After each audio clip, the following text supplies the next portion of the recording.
السلام عليكم ورحمة الله وبركاته. أهلا بكم جميعا. حلقة النهاردة بعنوان عزل الرئيس المنقلب وموعد سقوط بشار الأسد. في جزئين في حلقتنا هنتكلم فيهم باستفاضة، وأتمنى من الموجودين معانا يحاولوا بقدر الإمكان يعملوا شير ودعم للبث، لأن احنا فعلا والله محاصرين، وحضراتكم عارفين يعني اللي حصل معانا، محتاجين دعم الجميع. واللي مش عامل اشتراك يا جماعه يعمل اشتراك في القناه عشان القصه بتاع التفاعل والاشعارات والكلام ده تزيد شويه. طيب نبدا الاول بما قلناه امبارح وتوقعناه وحصل بالظبط. امبارح حضراتكم تابعتوا بالليل، وكنا طلعنا في حلقه المحاوله الانقلابيه اللي حصلت، وانا امبارح يعني بالليل طلعت حلقه سريعه كده قلت لكم اللي حصل ايه، وتوقعنا ان الكلام ده يعني كلام فاضي وهينتهي بسرعه، وغالبا الانقلاب ده الانقلاب الدستوري مش هيتم لاسباب عددناها في حلقه امبارح. قلت بعض الكلام زي ده اللي ارتكبها الرئيس ده واللي هنشوفها مع بعض خلال الفتره الجايه، واتوقع انه هيتسجن الى ما لا نهايه. طيب هو لسه ما اتسجنش، بس انا بقول لك اهو هيتسجن، وهيتسجن مدة طويلة جدا، هيقضي باقي عمره في السجن. مين هو وايه حكايته وايه القصة للي ما كانش متابع امبارح؟ باختصار شديد جدا، رئيس كوريا الجنوبية يون سوك يول، وده رئيس انتخب في 10/5 سنة 2022، واعتقد ان هو يعني عجبه الانقلابات اللي حصلت في الشرق الاوسط، وعجبه الغشم اللي بيعمله ترامب، وقال لك بس دي فرصة، العالم كله بينقلب على بعضه دلوقتي وفرصة ان انا اعمل انقلاب. كان في مشكلة تخص الميزانية، حاول يمرر ميزانية معينة على مقاس الحكومة بتاعته. الحزب المعارض القوي اللي هو بيتبادل معاه الانتخابات الرئاسية والكلام زي كده، حزب قوي جدا بيتولى الرئاسة، يعني زي حكاية الجمهوريين والديمقراطيين في امريكا كده. قال له لا، مش هتعدي بالميزانية دي. تمام، وسمع لانه غشيم، وكان طول الوقت بيغشم بشكل يعني مش طبيعي. سمع ان هم هيعملوا عليه محاولة للعزل، سحب الثقة يعني في البرلمان، فقال لك انا هتغدى بيهم قبل ما يتعشى بيه، وراح عامل امبارح شوية الاجراءات اللي حضراتكم تابعتوها واللي طلعنا غطيناها امبارح، وقلنا ان دي اجراءات لن تمر، وانه فعلا حجز مقعده في السجن لما لا نهاية. ليه؟ لان كوريا الجنوبية فيها سابقة لرئيسة اتسجنت، اتحكم عليها ب24 سنة سجن لمجرد قضية فساد. قضية فساد وبسيطة، يعني احنا مش بنتكلم بالمليارات على فكرة، كان يعني قضية فساد بسيطة كده اتحكم عليها ب24 سنة سجن وب17 مليون دولار غرامة، مع ان قضايا الفساد بتاعتها ما كانش مثلا محصلة مليون ولا 2 مليون. حلو. وقلنا كمان في حلقة امبارح ان كوريا الجنوبية ليست كما يعتقد البعض، وانا من خلال ان انا زرتها فعلا وعارف وضعها ايه، دي احدى الولايات المتحدة الامريكية، تقدر تعدها انها الولاية 51. الجيش الامريكي موجود بكثافة، وهو يعني فوق الجيش الكوري. تمام، بيتصدر لك عكس ده، بس الحقيقة اللي انا شفتها بعيني الواقع بيقول ان دي احدى الولايات المتحدة الامريكية، وبالتالي القرار غير مستقل، وبالتالي قصة الانقلاب واللي حصل امبارح لو ما كانش متغطي من امريكا كان معناه اللي حصل النهاردة. طيب ايه اللي حصل النهاردة؟ اللي حصل باختصار شديد جدا ان بعد ما عمل اجراءات بقى اعلان حالة الطوارئ ووقف العمل بكل الادوات الديمقراطية، وقف ومنع البرلمان والكلام زي كده، كل الهبل اللي عمله ده ونزول الجيش، الكلام ده حصل من الساعة 1 للساعة 5 الصبح، يعني في الفترة اللي المفترض الناس نايمة. قلت لحضراتكم ان الصبح اول ما الناس هتصحى هتسمي الله فيه، الناس حرفيا قبل ما تروح شغلها تروح تشوف ابن الحمار ده البهيمة الغشيم اللي الصوت بيقطع. طيب يا جماعة اكدوا لي تاني معلش، اكدوا لي ان هو الفكره في ايه، ان احيانا بيقطع في حسابات. يعني انت بتبقى داخل بحساب مثلا اليوتيوب فيقطع معاك او يختفي معاك، وحساب تاني يشتغل كويس، فالمشكله ما بتبقاش في الصوت. طيب اهو زي ما توقعنا والله، في برضه ناس بتقول ان الصوت تمام. بارك الله فيكم عبد الله، اختنا محمد، ايمان. طيب على خيرة الله، كويس. طالما ان اكتر من حد قال الصوت تمام يبقى احنا كده تمام ان شاء الله. طيب نكمل.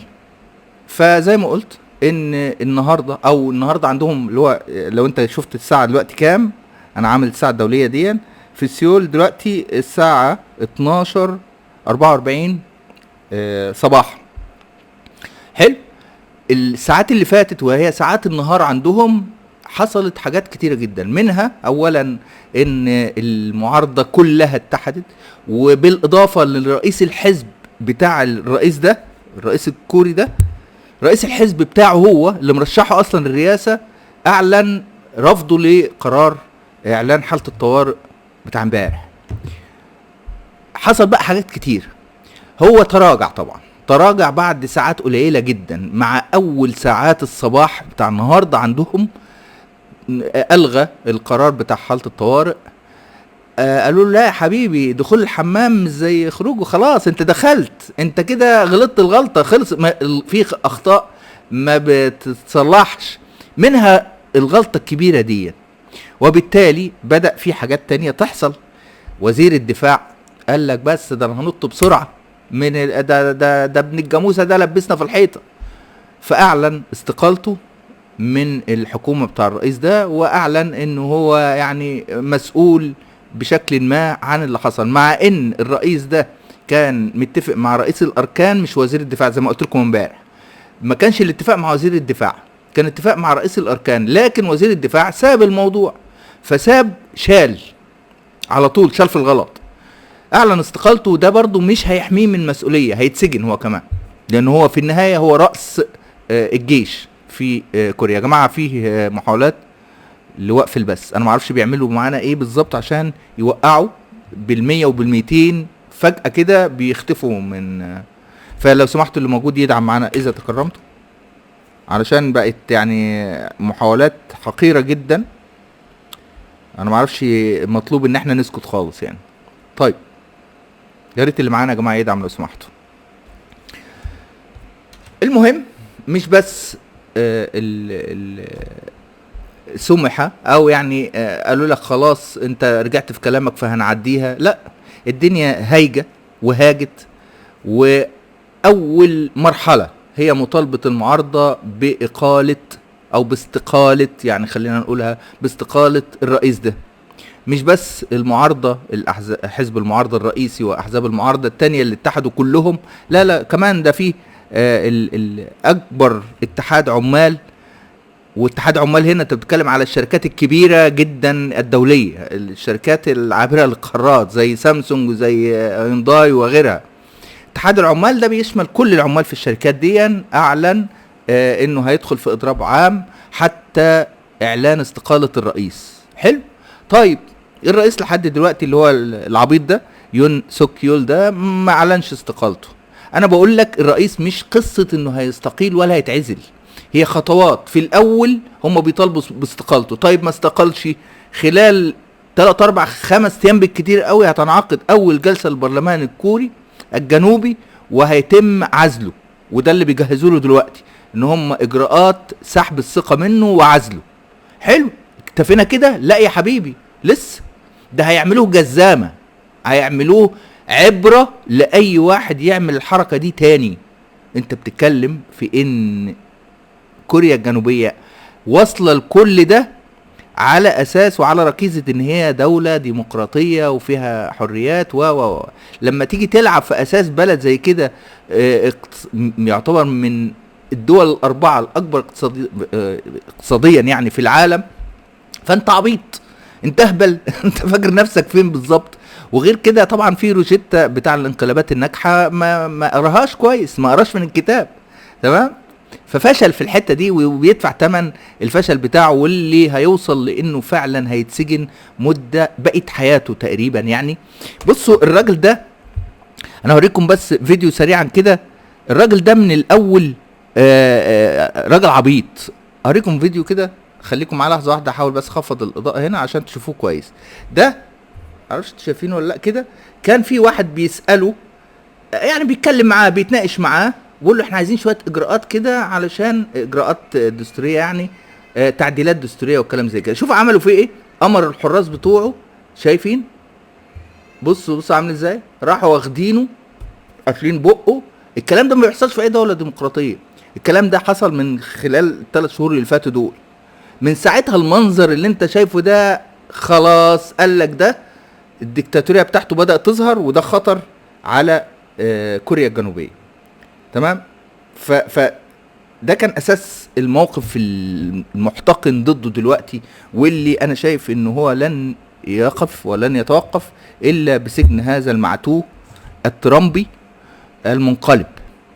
بصوا انا بكره اي حد منقلب في اي وقت وفي اي زمان وفي اي دوله، لان مفيش دوله بيحصل فيها انقلاب وبتيجي يوم لقدام، على طول بتعمل مارشدير وبتفضل ترجع بالوراني كده طول حياتها. احنا من 52 ما تجبرناش لحد دلوقتي. ليه؟ لان الوسيله دي تحديدا بتهد كل حاجه، بتقصف باي امال في مقتل للاسف الشديد. وبالتالي انا النهارده احنا امام زي ما قلت لك تغيرات في كوريا الجنوبيه قد تطيح بامور وشخصيات كتيره جدا. في وزير الدفاع زي ما قلنا قدم استقالته هيتسجن، في رئيس الاركان ده بالسلامه، ده سافر، ده نفس الحكايه. في مجموعه كبيره مش قليله حصل طبعا خلال الفتره اللي فاتت، ناس بتنط بسرعه من المركب الغرقان. وعلى سبيل المثال رئيس الديوان الرئاسي في كوريا الجنوبيه قدم استقالته، وقال لك ان اللي حصل ده خرق كبير جدا وتغول على الديمقراطيه وخطأ مش عارف ايه، وراح خالع هو كمان. ففي ناس نطت كتير في من المركب، ومش بتبقي الا الراجل العبيط لهبل ده، وفاكر ان هو ممكن خلاص بقى غلطه وتتصلح، وهو رجع في كلامه فالدنيا هتمشي. انا بقول لك الدنيا مش هتمشي. وافتكروا الفيديو ده زي ما قلنا امبارح، ان المحاوله العبيطه بتاعته دي هيدفع ثمنها غالي جدا. وخلال الفتره اللي مش هتعدي من اسبوع هيكون مش موجود في الرئاسه، بعدها باسبوع ما هيكونش موجود اصلا بره السجن، غالبا هيمسكوه وهيتظبط الظبطه التمام. ده بيدي رساله ان يعني لباقي دول العالم، يعني ان موضوع الانقلابات ده مش معنى ان انت بتشوف انقلاب في دول العالم الثالث ان ده ممكن ينطبق على بقيه الدول الديمقراطيه اللي فيها ديمقراطيات. وبعدين بيقول ان اللي هيعمل انقلاب لازم يعني يذاكر كويس، ما ينفعش تخش في تجربه زي دي وانت غشيم كده. في يا ابني في حاجات بتتعمل قبل الانقلاب وفي حاجات بتتعمل بعد الانقلاب، وكنت تعالى خد درس. انت عندك دول كتيره يعني ممكن تاخد فيها دروس. قبل الانقلاب لازم يكون عندك كذا حاجه كده. لازم الاول توجد فزاعه. انت وجدت الفزاعه امتى؟ وانت بتقول الخطاب بتاع الانقلاب، بتقول اصل فيه ناس وتبع كوريا الشماليه. يا خيبتك التقيله، انت طالع تقول فزاعه في اليوم اللي بتعمل فيه؟ لا، كانت لازم فيه وتبدا تشغل. لازم يكون معاك اعلام برضو يساعدك في موضوع الانقلابات، ولازم يكون معاك شويه معرصين ولاد كلب بيبيعوا الوطن عشان مصالحهم. تبدا بقى توزع، تقول له انت لما هتقف معايا هتاخد كذا مناصب وفلوس ما عندكش الكلام ده، هتعمل انقلاب بناء عليه يا حمار. وبعدين غير كده يا غبي، الانقلابات اللي ما بتنجحش في اول 24 ساعه ما بتنجحش في حياتها. وبالتالي انت راح تعمل انقلاب الساعه 1 بالليل؟ يهبل يا ابن الاهبل. ده على اساس ان انت تستغل بقى من ال 24 ساعه دول الخمس 6 ساعات بتوع الليل، فانت كده انت نجحت يعني. اقسم بالله مسخره، اقسم بالله. عشان كده بقول لك الناس دي صحيح هم ناجحين في التنميه والصناعه، بس مش ناجحين في الانقلابات. تعالوا خدوا دروس عندنا يا جدعان، واحنا نقول لك اي واحد اي عيل كده اهو في اي دوله عربيه مثلا، ولا في اي دوله من دول العالم الثالث، حتى امريكا الجنوبيه، كان ممكن يدي لك الروجيتا وتنجح الانقلاب بتاعك. عاد انت اهبل يا ابن الاهبل، هتقضي بقيه حياتك في السجن وايه بشكل ديمقراطي جدا. تمام. طيب نسيب المسخره اللي حسمت في كوريا الجنوبيه.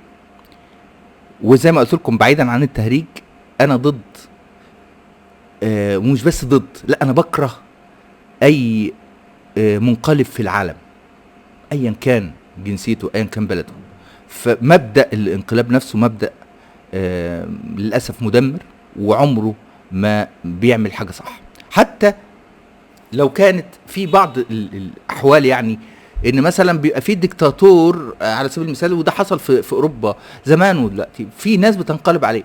في واحد اسمه راسبوتين او غيره، أو مش راسبوتين، زفت واحد كده في المانيا، مش راسبوتين، لا ده واحد تاني، ده راسبوتين ده بتاع روسيا، تمام. كان في اثناء الثوره الفرنسيه، ابقى اعمل عليه حلقه خاصه يعني. ده كان من ضمن الناس اللي عملت الثوره الفرنسيه وبتاع، وانقلب على زملائه وقعد شغال لهم مقصله وبعد كده انقلبوا عليه، جه في وقت انقلبوا عليه. هو انقلبوا على مجرم، على سفاح، على واحد منقلب اصلا ماشي. مش في حالات قليله جدا بيبقى احيانا الانقلاب مفيد ونافع يعني، تمام. خليني معاكم بس ثانيه واحده بشوف الدنيا اخبارها ايه، عشان بس بتابع من الكمبيوتر، عشان ان شاء الله اي تعليقات هنبدأ نجاوب دلوقتي عليه. خلاص. جلال بيقول لي وده ذكاء سياسي بالنسبة لايه؟ انا مش فاهم. هنيجي الوقت ايه، تمام، هنيجي الوقت ونجاوب على في الحلقة كده، هنخصص جزء للأسئلة. طيب نروح بسرعة بقى، نسيب كوريا خالص ونروح للأحداث المهمة الحالية، وتحت عنوان الشق الثاني من الحلقة، وهي موعد سقوط بشار. موعد سقوط بشار، انا امبارح اتكلمت في الحلقة ان بشار قدامه سيناريوهين: سيناريو السقوط السريع، وسيناريو السقوط اللي ممكن يكون متباطئ شوية. يعني ايه؟ يعني مفيش مثلا سيناريو الاستمرار، هو السقوط بس. قولا واحدا، بشار سقط وهو لسه ما عرفش. طيب ايه البدايل؟ ايه السيناريوهات اللي بيحكم الموعد بقى بتاع السقوط ده؟ ومعلش طبعا انا يمكن الكلام ده يزعل بعض الناس يعني، لان فيه يعني فيه احتقان شديد دلوقتي، وفيه فجوة شديدة ما بين رأيين. ناس بتقول لك لا، دول على المعارضة السورية يعني دول ارهابيين ولازم نحافظ على الدولة ومش عارف ايه، وناس بتقول لك لا، دول نظام عميل ومع الروس وايران. فالاتنين مفيش نقطة متوازنة تقدر تناقش بيها الموضوع. انا بقدر الامكان بحاول اناقش الموضوع بشكل موضوعي شوية، تمام. طيب في تطورات مهمة جدا حصلت خلال ال 48 ساعة اللي فاتوا. على رأس هذه التطورات كان قوات التحالف، او ما يسمى التحالف، اللي هي الامريكان، الغرب، الامريكان باختصار شديد، بدأوا يضربوا مواقع لمناطق نفوذ النظام وحلفائه، لحلفاء النظام، سواء كانوا ايرانيين او حتى من قصد. الكلام ده حصل في دير الزور امبارح، القصف ده، وحصل قبليها على قاعدة برضه في سوريا تابعة للنظام. المؤشر ده بالنسبة لي مؤشر خطير جدا، ومبني عليه حاجات كتير. حلو، ده اول تطور. فكده الامريكان دخلوا اللعبة، حلو، والروس بيحاولوا على استحياء كده، كان طلعوا وبيضربوا مدنيين كالعادة، عادي جدا. الاجرام هو الاجرام بتاع الروس. المهم التطور الثاني، ان النهاردة واحنا بنتكلم دلوقتي، حماة، وهي من اهم المحطات بتسقط في ايدي المعارضة السورية. حماة دي بعيدا عن ان هي يعني مدينة مهمة جدا جدا جدا، لكن هي يعني يعتبر الباب الرئيسي لدمشق، بعدها حمص وبعدها دمشق على طول. كمان الطريق الام 5 الدولي، اللي هو من خلاله بيحصل دعم لباقي القوات، بيعدي منين؟ من حماة. حلو. اهمية حماة تقدر تقول انها مثلا 30-40% من نظام بشار. حلب نفس القصة، حماة، فبعد حماة هيبقى حمص ودمشق على طول. حلو، بالراحة كده عشان بقى نجاوب على السؤال، هو امتى هيسقط بشار؟ امتى هيسقط بشار؟ بشار في عندنا زي ما قلت صفقة اتقدمت له على مرحلتين. المرحلة الأولى أثناء لسه الحرب ما بين الرجالة في جنوب لبنان مع الكيان اللقيط، وطلع محمد الحسيني اللي هو أنا بعتبر إن هو أفخاي الذرعي بتاع العرب على قناة العربية أو العبرية سميها زي ما تقول. محمد الحسيني ده حد جاسوس إسرائيلي يعني، ومحكوم عليه في لبنان، هو لبناني شيعي موجود حاليا في مع الجنسية السعودية. طلع وقال رسالة لبشار انا توقفت عندها شوية. قال له انت قدامك حلين، اما ان انت تطرد الميليشيات بتاع ايران تمام وتكمل، او ان البديل جاهز ومش هنعلن عن اسمه دلوقتي. طبعا هو ما كانش بيقول من دماغه، ده طالع بيوصل رسالة اسرائيل مباشرة لمين؟ لبشار. بصوا يا جماعة انا برضه هرجع بس الحتة دي، لكن مش معنى ان دول ان ده حقير وعميل والكيان اللقيط احنا بتاع، مش معنى ان احنا ضد دول معناها ان احنا نبقى مع بشار قولا واحدا. الموقف بتاع الدعم العكسي ده ارجوكم يعني يا ريت ما تقعوش فيه. مش معنى ان الطرف ده انت ضده او هو عدوك ان التاني يبقى حبيبك. في توقيت زي كده اسرائيل بالذات لازم نتعامل مع اللي بيحصل ده في اطار منضبط شويه. وبالتالي اتجدد الكلام ده في اتصال ما بين بشار ومحمد بن زايد في الامارات، والكلام كله في اطار ان كان فيه فرصة قدمتها الامارات ان يحصل ايه بقى، ركز الصفقة هي دي، يحصل فك الارتباط ما بين نظام بشار وما بين ايران والروس. معناها الكلام ده ايه؟ ترجمة الكلام ده ان هو يأمن تماما حاجتين، الخط وده متأمن اوتوماتيك يعني بتاع الجولان، ان ما يطلعش اي حاجة من سوريا، اي حد ممكن يضرب طوبة على اسرائيل وقفها. وحاجة تانية خط الامداد بتاع حزب الله، يمنع الحاجتين دول ويبقى معانا وكيوت وكده كده هو كده كده ما بيضربش، بس برضو ايه يبقى بتاعنا يعني بتاع الغرب. ولذلك يطرد الروس ويطرد مين؟ الايرانيين والميليشيات بتاعتهم. دي الصفقة مقابل ان انت تقعد. طيب هل بشار النهاردة عنده قدرة انه يقبل او يرفض صفقة زي كده؟ قولا واحدا لا. معنى الكلام ايه؟ معنى الكلام ان دي صفقة مستحيلة. معنى الكلام ان مفيش اوبشن تاني قدام بشار مثلا يقبل عرض معين فيكمل. ولذلك انا بقول لك واقع. لو قبل الكلام ده وقال لهم ماشي انا همشي الروس وهمشي الايرانيين، قبل ما يخلص الجملة هيكون وقع. لان اللي حواليه مين يا جماعة؟ بشار. المجموعة الداعمة ليه جوه سوريا لا تزيد عن 8%. كل اللي مش علوي ضد بشار النهاردة، واصله لدرجة ان اخت مرات بشار ضده، ودي علوية يا جماعة. ما فيش حد مع بشار الا شوية من المتطرفين للأسف يعني المجرمين اللي ارتكبوا جرائم خلال الفترة اللي فاتت. اما الشعب السوري كله باستثناء شوية المعرضين يعني اللي هم الدايرة اللي هم بياخدوا فلوس والكلام ده، دول بس اللي معاه. الكتلة دي كلها كام في المية؟ 8-10%. وبالتالي مين الظهير اللي مقعد بشار؟ الروس والايرانيين.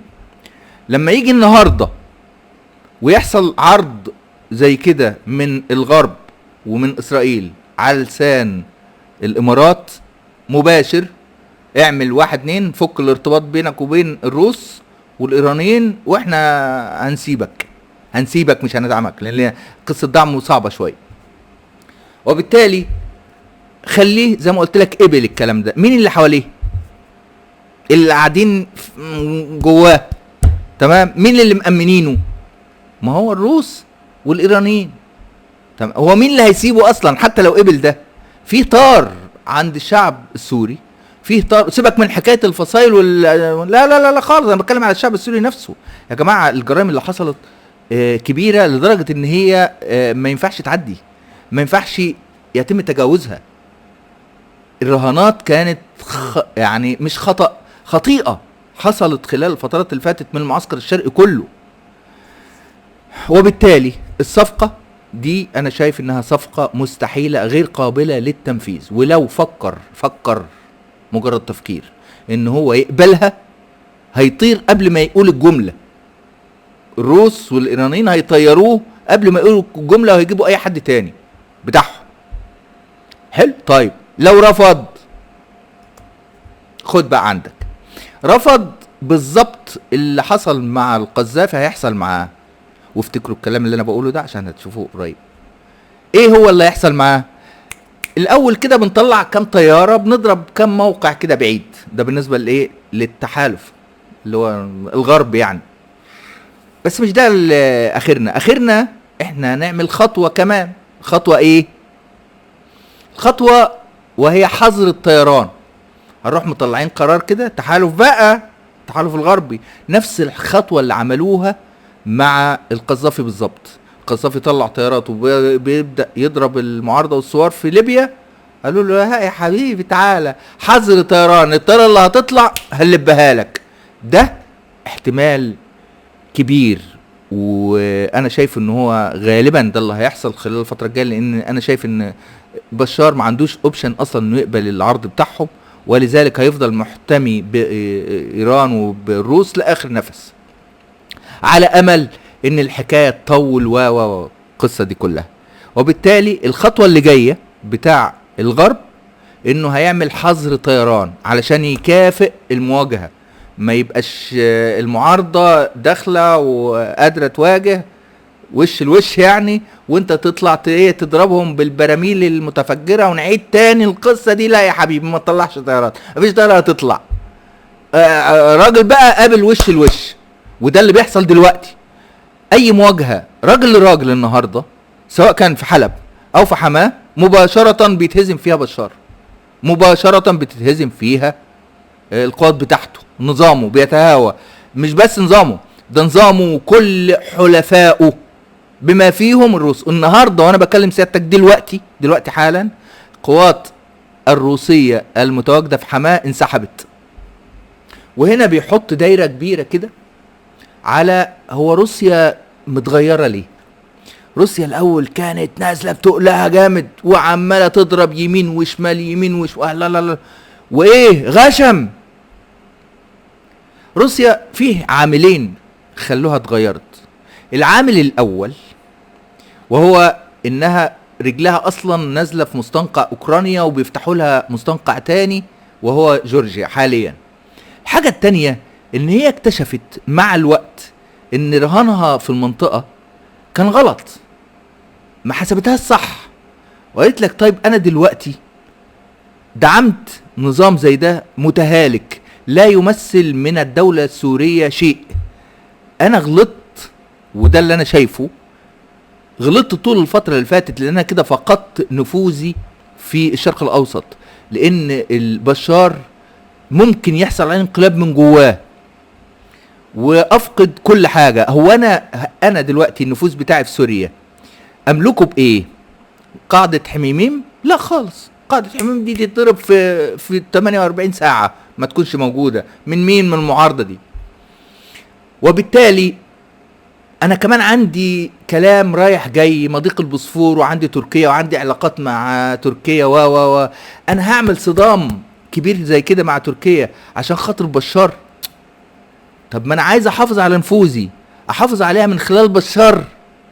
طب الاول كان عندنا ايران قوية وعندنا اذرع وحلفاء ايران في المنطقة اقوياء، دلوقتي الوضع اتغير تمام، الوضع اتغير خالص. وبالتالي الروس مش هيبقوا بنفس الدماغ وبنفس الاداء بتاع قبل كده، عشان الحسابات بتاع المعادلة كلها اتغيرت. واعتقد ان في شغل بيتعمل ما بين الروس والامريكان علشان يحصل تخريجة معينة. التخريجة دي باختصار شديد هتكون في اطار التالي: حاجة قصاد حاجة.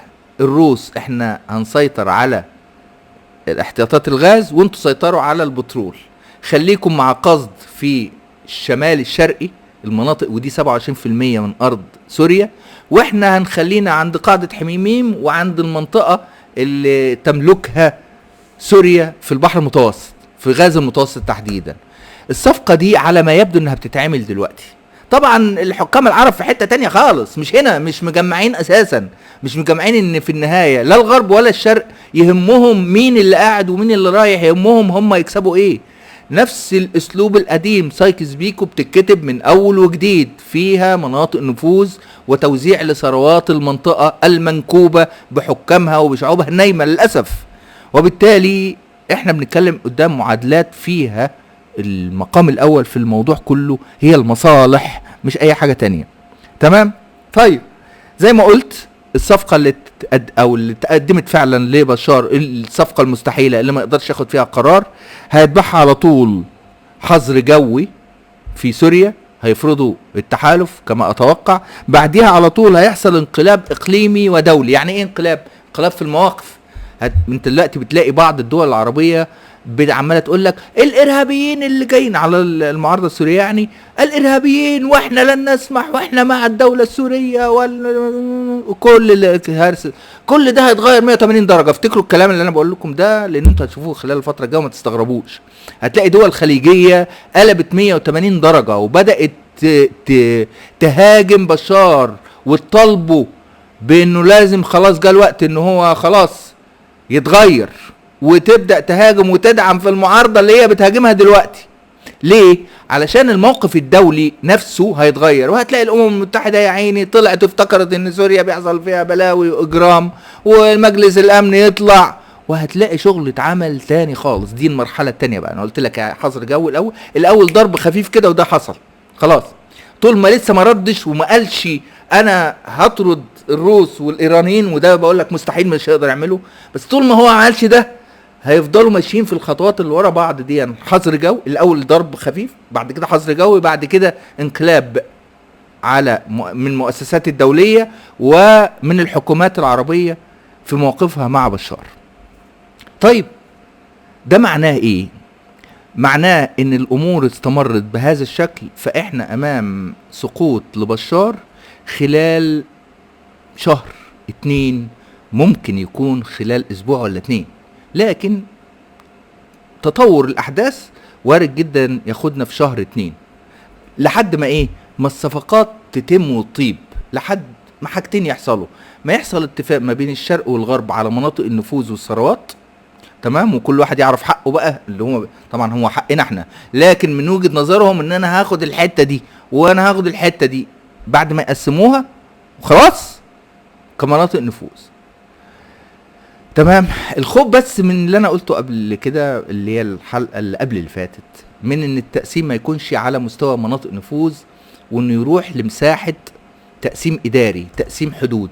يعني المنطقة دي هفصلها خالص، اعمل دولة للاكراد في الشمال، تمام، ودولة للعلويين في الجنوب مثلا وناحية البحر. حلو. وغالبا هيخلوها هي الملاصقة لإسرائيل عشان هم كيوت مع الإسرائيليين، ما عندهمش مشكلة. يعني إسرائيل تأمن العلويين ولا تأمن حد تاني، ما تأمنش سنة. وبالتالي وارد جدا نروح للمساحة دي، ويا رب ما نروح لها، لكن ده هاجس أنا بحاول أحذر منه يعني كتير قبل كده. طيب، ولذلك زي ما قلت احنا امام تغيرات فيها سقوط لهذا النظام، سقوط حتمي، لانه ما عندوش اي اوبشن تاني يحمي بيه وجوده، سواء كان هو هيفضل لازق في الروس والايرانيين. حسابات الاتنين، الايرانيين عندهم مصالح اهم من بشار واهم حتى من نفوذهم في المنطقة، وهي مشروعهم النووي ورفع الحصار المضروب عليهم اقتصاديا، وفك الحصار او فك التقييدات اللي حصلت على المليارات بتاعتهم. وعندهم بترول. ايران ثالث دولة على مستوى العالم في احتياطات البترول، وتاني دولة على مستوى العالم في احتياطات الغاز. تقول لي يا عم انت عمال تقول ويقسموا وهي سوريا حيلتها حاجة؟ ما انا قلت لك للأسف اللي بيتم تصديره لسيادتك قليل جدا جدا جدا. باختصار شديد، في 2009 قبل الثورات الربيع العربي وقبل القصة اللي اتعملت الهرس ده وإعادة ترسيم وتقسيم الشرق الأوسط اللي للأسف كتير منها اتخدع فيها. في 2009 كان في أبحاث اتعملت على حجم ثروات المتوسط من الغاز والبترول. حلو. أمريكا عملت الكلام ده وقالت لك إن البحر المتوسط عايم على ثروات طائلة من الغاز الطبيعي بيقدر بحوالي 122 تريليون متر مكعب غاز و107 بترول. خلينا في الغاز عشان ده المهم عندي. حلو. بعديها على طول حصلت ثورات الربيع العربي بقى والكلام ده، وحصلت زي ما انت شفت في خلال السنين اللي تلت الكلام ده اهتمام شديد جدا بالترسيم الحدود في البحر المتوسط. كل واحد خد حتة. الحق مين اللي لسه؟ سوريا ولبنان. حلو.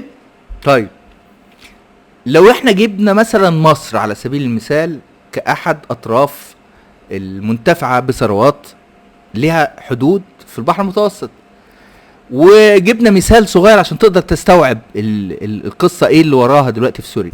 جبنا مثال صغير على مثلا حقل زهر.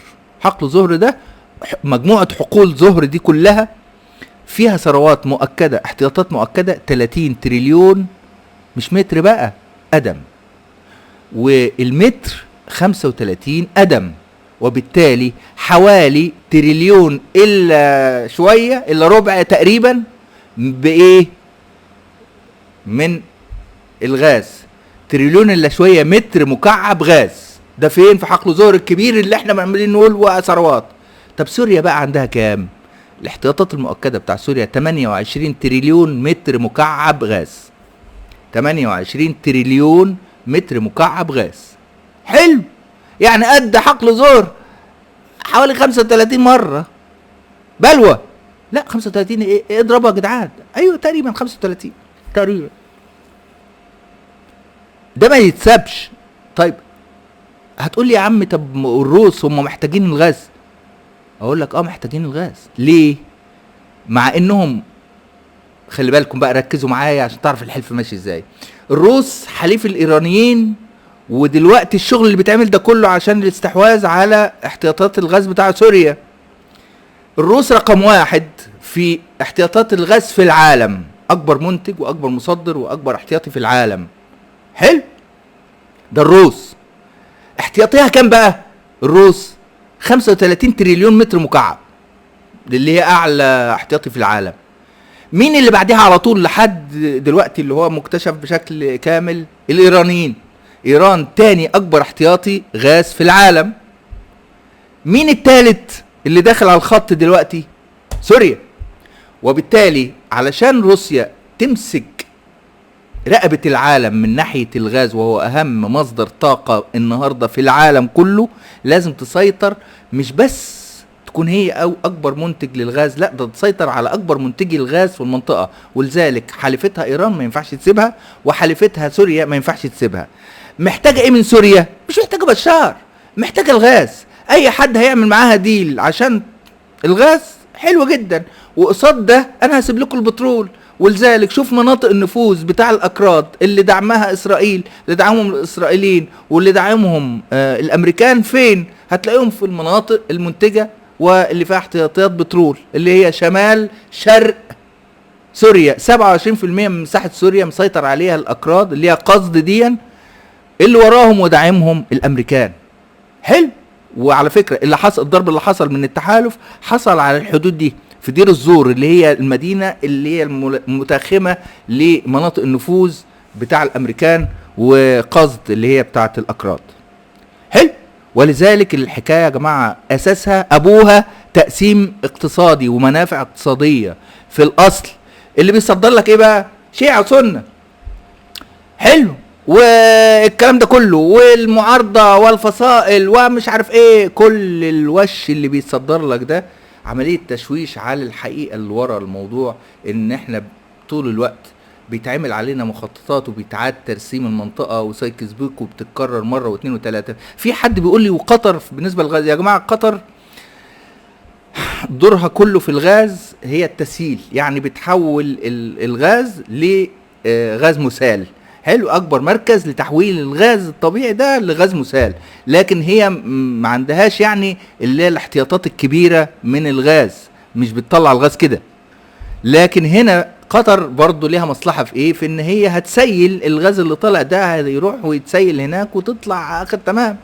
حلو. في نقطه كمان مهمه جدا جدا بالنسبه للروس في سوريا، وهو الطريق البديل. لو حصل مثلا اي مشكله في الطريق البحري، ما انا عندي الطريق البري اهو اللي يضمن نقل الغاز الروسي والايراني من خلال سوريا على البحر المتوسط. ويلا يعني حصل اي حاجه في الناحيه اللي هي بتاع دول الخليج، بتاع مضيق هرمز وبتاع دول الخليج اللي ممكن ينقلبوا على الروس في اي وقت، فيبقى عندهم الطريق البديل اللي هم هيعملوه البري لنقل الطاقه. بصوا، حروب العالم طول الوقت بتحصل علشان حاجتين: الثروات الطبيعيه وممرات التجاره، طرق التجاره سواء كانت بريه او بحريه، والثروات الطبيعيه. دول الاساسين بتاع اي حروب. فكره ان الكلام ده عشان يتعمل بقى ويقنع بيه مثلا دول الشرق الاوسط، فلازم نحط رطوش كده وشكله ماسك اللي هو بتاع ايه؟ الخلافات المذهبيه والشيعة والسنه والمش عارف ايه. في النهايه القصه اكبر من كده. ولذلك انا شايف ان بشار النهارده، يا جماعه اللي يعني مش فاهمين للاسف، بشار هو معول النهارده متساب من الطرفين ومعول خراب لسوريا. بشار قعدته دلوقتي مع قاعدينه الاتنين سايبينه لحد ما يخلصوا اتفاق، وبعد ما يخلصوا هيختفي للأبد، مش هتشوفه. بس بعد ما ايه؟ ما خراب مالطا. طيب البديل ايه؟ البديل مثلا ان سوريا يحكمها فصائل مسلحة وجماعات دينية؟ لا خالص. البديل ان سوريا تتحكم من الشعب السوري. الشعب السوري شعب كريم وشعب فاهم وشعب لا ما ينفعش يحصل فيه البهدلة دي. ما ينفعش يبقى فيه اكتر من 13-14 مليون ضيوف في بلاد الله على دماغنا في مصر. وعلى فكرة الحمد لله ان احنا كمصريين طبيعتنا كده. اسمعكم حاجة دلوقتي اثرت فينا شخصيا من احد الشباب السوري، اللي بيقول لك ان في الاخر خالص الشعب المصري والشعب السوري مهما كان نظم الحكم، في النهايه احنا راجل واحد، فما حدش يزايد على حبنا لبعض. ما حدش يجي يقول لي يا جدع انت عشان مش عارف ايه. لا، انا ضد بشار وضد اي حد يقمع هذا الشعب. انا مع الشعب السوري وحقه في الحريه طول الوقت. دول اهلي ودعمي لقضيتي الفلسطينيه النهارده بقى ماشي بالتوازي مع دعمي لأهلي في سوريا. الاتنين كل واحد للأسف الطيارة اللي بتطلع من الصهاينة وبترمي قنابل بيطلع جنبيها طيارة تانية من الروس ومن للأسف من نظام الأسد المجرم وبترمي قنابل. الاتنين قنابل والاتنين بيذبحونا والاتنين بيستهدفوا المدنيين. الاتنين مجرمين. ما ينفعش اجي النهارده اقول اصل احنا ضد الصهاينه ومش ضد المجرمين التانيين. لا يا حبيبي، احنا ضد الاتنين ومع الشعب ده طول الوقت بعون الله، وهنفضل معاه. سمعكم بس كلمتين قالهم شاب سوري خلص الحكايه في علاقه الشعب المصري بالشعب السوري. خليكم معايا لحظه واحده نبدا. خليكم معايا خليكم معايا لحظه واحده معلش، عشان بس انا فاتح للاسف هنا. طيب اسمعوا بس، كلامه رائع جدا بصراحة. لك ها يا مصريين، ها عارفين نقولوا سفير، شايفين هدول انتوا الوحيدين اللي بحق لكم تجوا لعنا على سوريا. سجلوا اساميكم مشان تجوا على حلب، نستقبلكم بحلب. هيك نعمل جسر بين القاهرة وحلب، تنزلوا عنا بالمطار وتقعدوا عنا. لا اهلين وسهلين لك، مثل ما استقبلتونا انتوا الوحيدين اللي بتستحقوا باقي الدول ما بيستحقوا يحطونا مخيمات، اما انتوا عملتونا احسن المعامله وفتحتوا لنا بيوتكم وقلتوا لنا اهلا وسهلا في بلدكم، ونحن لازم نرد لكم جميل. فاي مصري بده ينزل على سوريا يسجل اسمه، مشان طبعا كل التكاليف علي انا علي. يعني هيك تخيلوا مثلا المصريين نزلوا على حلب وماشيين جنب قلعه حلب، ايه القلعه دي؟ هيك بتحسوا لك ابوس ابو الهول، لك تعالوا عنا على حلب، لك تعالوا لك احلى شاورما وطوبيه. اخواتي المصريين نحن بحلب ما عنا كشريات، تعالوا افتحوا لنا كشري ابو طارق، تعالوا افتحوا لنا كشري التحرير، تعالوا افتحوا لنا بلبن طسطوزه ولهلوبه، ويعني ما بعرف شو هالكلش، يعني منين جيبوا الاسامي؟ احا يحا ما بعرف يعني ما بعرف. تخيلوا مثلا هيك بمصر نلاقي مطعم ابن مصر، زي ابن الشام مثلا كرم القاهرة، هيك مثل ما نحن بنسمي ابن الشام، انتوا بقى هتسموا لك حقكم لا ان شاء الله سوريا تتحرر، وباذن الله المصريين يزوروا سوريا ويتم استقبالهم كاخوات واهل زي ما احنا استقبلناهم كاخوات واهل. انا ليه بعرض وباكد على المعاني اللي جت في الفيديو ده؟ لان مفيش حد ينفع يزايد على مصري في قضية اهله في سوريا. احنا طول الوقت شعب واحد رغم انف اي حد. فلما اجي اقول لك النهارده ان بشار مجرم، بقول بشار مجرم علشان اجرم في حق اهلي في سوريا. هو بشار اجرم في حقي؟ لا، بشار اجرم في حق اهلي واخواتي. جرائم ما ينفعش تعدي، وبشار استقوى بكل الاطراف. لو في شياطين كانت ممكن تساعده ان هو يحكم ويقتل في الناس عادي، استقوى بكل الناس، جاب الروس يحكموه ويقتلوا في شعبه عشان يحكم. فطول الوقت لا كان بيدافع عن سوريا ولا كان بيدافع عن الدولة ولا اي حد يعني بيتكلم. ده واحد كان بيدافع عن الكرسي بتاعه وعن مصالح عيلته المجرمة اللي لا تمثل طائفته كلها، يعني لا يمثلوا اكتر من 7-8% من الشعب السوري، واللي بالمناسبة ابوه جاب انقلاب برضه. ما انا عشان كده بقول لك بكره الانقلابيين عمى. تمام. على الجانب الاخر الشعب السوري مش هيئة تحرير الشام ومش الفصائل ومش القصة اللي شغالة، لا، الشعب السوري شعب كامل يجب النهاردة ان هو اللي يحكم، مش حد يحكم له. حلو. الناس اللي النهاردة بتحاول تتخلص من بشار على عيني وعلى راسي، اللي هم يعني مش متشددين فيهم واللي مش متطرفين فيهم. حلو. لكن في النهاية انت حبيبي بتعمل ده علشان تخلي الشعب يحكم، مش عشان انت تحكم. مش هنطلع مشي واحد ونجيب واحد ماسك بندقية ونجيب التاني ابو ماسك بندقية. القصة مش هتمشي كده. الشعب السوري يستحق انه يحكم نفسه، وده اللي افتكروا الكلام ده، لان هيفضل ده موقفي. انا ضد اي واحد يرفع بندقية على شعبه، وبالتالي ضد اي واحد يرفع البندقية على الشعب السوري ايا كان هو مين. الصندوق هو اللي يحكم، إرادة الناس هي اللي تحكم في سوريا. السوريين اتبهدلوا بهدلة وهم شعب كريم وأصيل خلال السنين اللي فاتت، كفاية كده. وما ينفعش تتساب سوريا تتقطع بالحتة خلال الفترة الجاية. عموما اللهم إني قد بلغت، اللهم فاشهد. أنا قلت اللي عندي، وإن شاء الله ربنا يستر وينصرنا جميعا وينصر شعوبنا جميعا. السلام عليكم ورحمة الله.